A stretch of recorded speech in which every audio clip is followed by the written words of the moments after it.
ମୁଁ ଆପଣଙ୍କୁ ମୋ ଡେ ଟୁ ଚ୍ୟାଲେଞ୍ଜରେ ଆପଣଙ୍କୁ ୱେଲକମ୍ କରୁଛି। ଆଜି ବାସ୍ତବରେ ମୋତେ ଭିଡ଼ିଓ କରିବାକୁ ଇଚ୍ଛା ନଥିଲା, ଇଣ୍ଟରେଷ୍ଟ ହିଁ ନଥିଲା।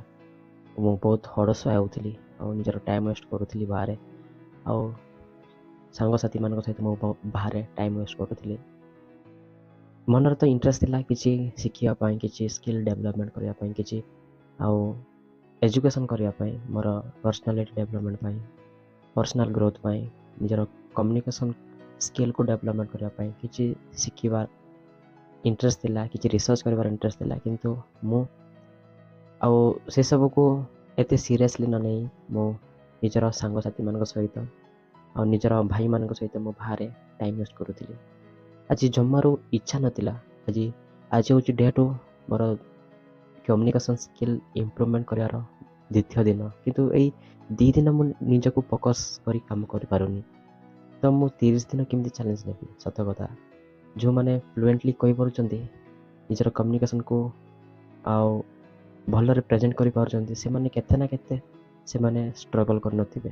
ଯଦି ମୁଁ ବିଗନର୍ ହେଇକି ଏ ଦ୍ୱିତୀୟ ଦିନରେ ଆଉ ମୁଁ ନିଜକୁ ଟ୍ରେନ୍ କରିପାରୁନି, ନିଜକୁ ଆଉ ଗାଇଡ଼ କରିପାରୁନି, ତାହେଲେ ମୁଁ 30 ଦିନ କେମିତି ଗାଇଡ଼ କରିପାରିବି?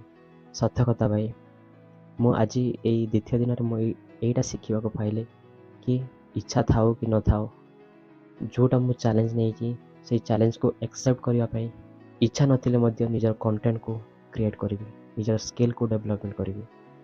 ହଁ ଭାଇମାନେ, ପର୍ସନାଲିଟି ଡେଭଲପମେଣ୍ଟ ଆଉ ନିଜର କଥା କହିବାର କୌଶଳକୁ ଇମ୍ପ୍ରୁଭ୍ କରିବା ବହୁତ ଆବଶ୍ୟକ ରହିଛି। ଆଜିକାଲି ବିନା କମ୍ୟୁନିକେସନ୍ରେ ଆଉ କିଛି ଆମେ କରିପାରିନଥାଉ। ସବୁଥିରେ କମ୍ୟୁନିକେସନ୍ ସ୍କିଲ୍ ଦରକାର ପଡ଼ିଥାଏ। କିଛି ନା କିଛି ଏହି ସ୍କିଲ୍କୁ ଶିଖିବା ପାଇଁ, ଇମ୍ପ୍ରୁଭମେଣ୍ଟ କରିବା ପାଇଁ ଯେତେବେଳେ ମୁଁ ଆଜି ଚାହିଁଲେ ମଧ୍ୟ ବହୁତ ଲେଜି ଫିଲ୍ କରି ନିଜର ଆଉ ସମୟକୁ ୱେଷ୍ଟ କରି ମୁଁ ବହୁତ ଲେଟ୍ରେ ମୁଁ ନିଜର ଭିଡ଼ିଓକୁ କ୍ରିଏଟ୍ କରିବାକୁ, ନିଜର ସ୍କିଲ୍କୁ ଡେଭଲପମେଣ୍ଟ କରିବା ପାଇଁ ବହୁତ ଲେଟ୍ କଲି। ଆପଣମାନେ ମୋତେ ସେମିତି ଲେଟ୍ କରନ୍ତୁ ନାହିଁ।